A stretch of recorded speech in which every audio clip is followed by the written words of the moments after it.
is the executive director of a study that came out called Missouri 2030. Ted, welcome back to Big 550 KTRS. Nice to be with you this morning. This was developed by the Missouri Department, the Missouri Chamber Foundation. Ted, what was the goal of the study? What did you want to look at?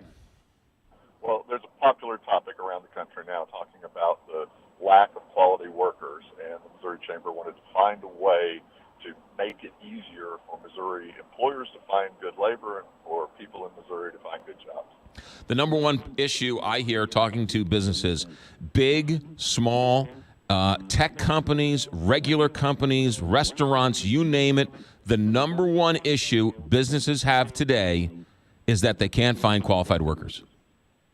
I agree with you, and we hear that all over the country, and everywhere we study, businesses are looking for people to have the right skills to help the business be productive and also to help individuals find the jobs that'll make them happy and be able to support their families. Is it because the jobs are menial labor and Americans, quote unquote, don't like to do those jobs? Is it their tech jobs that they don't have the skills for? What's the underlying problem here? Yeah, I wish there was one thing, but it's not just the lower end. I mean, most of the jobs that are in middle skills right now, we're seeing a lack of truck drivers, a lack of diesel mechanics, welders, CNC operators. A lot of the jobs pay well. We just have not figured out how to match people's skills with the jobs that are available. So these are good paying jobs. That's correct. But some of them are up to six-figure jobs. They have many good jobs. And you would think that supply and demand, right, would sort of fulfill that problem over a number of years.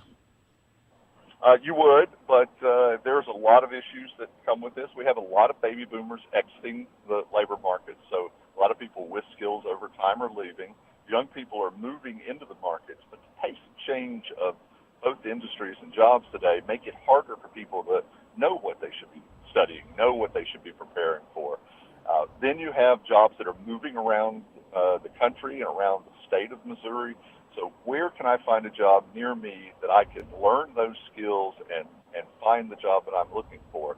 And so what the study tries to do, identifies a lot of things, 31 different action items that the state of Missouri needs to take, both the private sector and the public sector, to try to do a better job of making that match between people and the opportunities that are out there. Ted, how much of it is there just aren't the bodies? We're not a growing population. Yeah, it's a big issue. 3 or 4 years ago, everybody in America and everybody in Missouri was talking about the quality mismatch, that we couldn't find people with the right skills.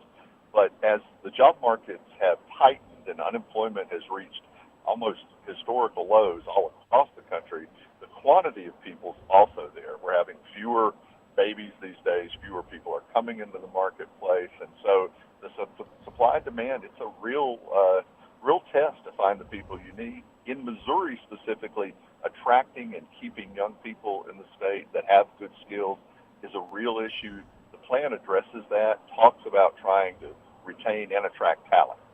I know I can hear them screaming at the radio right now. McGraw asked them about tech schools, vocational schools. High school's great, and it's great to learn French and Latin and about Great Gatsby and about F. Scott Fitzgerald, but we're not teaching them skills that employers need. So where do the high schools fit into all this? High schools have to be there. In fact, it starts young. It starts with your parents when you're born and how they teach you. High schools are a big part of it. We're seeing high schools move toward more career and technical education, but you can't give up everything. When you talk to an employer, they want people with basic academic skills. They want people with interpersonal skills. They want people with the technical skills that are emerging. And more than anything else, the number one skill I hear from employers is they want people who can think and problem solve.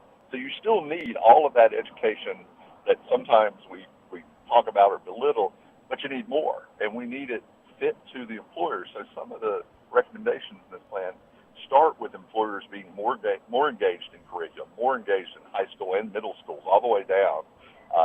There's got to be a balance there so people are learning the skills that they need.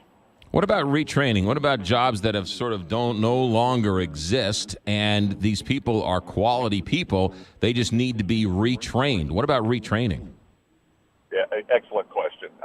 We tend to think, and for years and years we thought about workforce as something we do for 17-year-olds or 21-year-olds.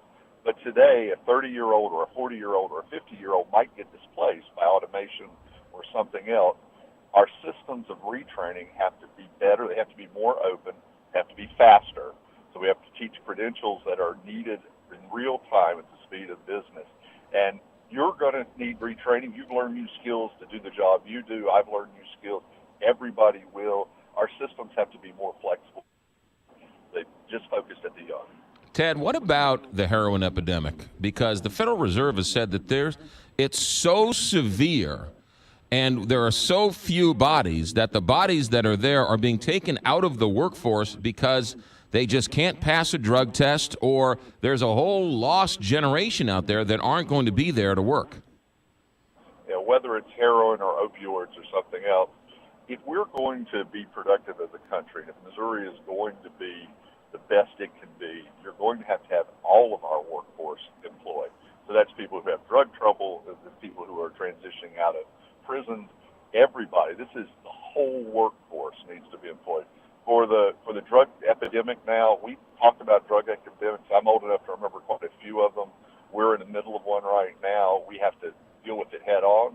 We have to deal with the issues of people on disability that are out of the workforce. We have to find opportunities for everybody to transition back in. We need everybody we can get.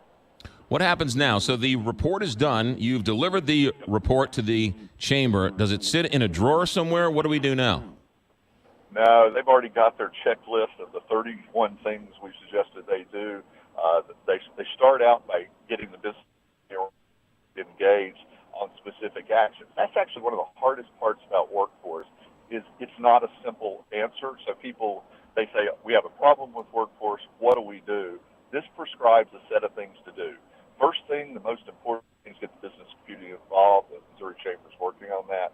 The next thing is to start scaling programs in Missouri that are already working, like the CAPS program, like the adult high school program, like the prison release program. You've got examples that work, but they're not scaled statewide. So the first thing to do is start working on the things we know we can get done quickly, and then start tackling those hard things. Ted, where is Missouri in terms of the rest of the country? You said the whole country is dealing with many of these issues, but where does Missouri rank? Are we better than others? Are we worse than others? Where are we? Yeah, you're in the middle of a lot of things. You're good in graduation rates. Your high schools and other things are probably a little bit harder. The biggest real issue is that you're not retaining as many of the 22 to 44-year-olds and attracting them to move in. That's a demographic you're not doing well in. Ted Abernathy, Executive Director of Missouri 2030. And when we leave you here, why did you call it Missouri 2030? Well, there's a Missouri 2030 competitive plan that was created about 4 years ago that looks at business climate and infrastructure and all those kind of things. We wanted this one to specifically focus on workforce because it's the top priority. Also because the kids entering kindergarten today are going to be graduating from high school in 2030?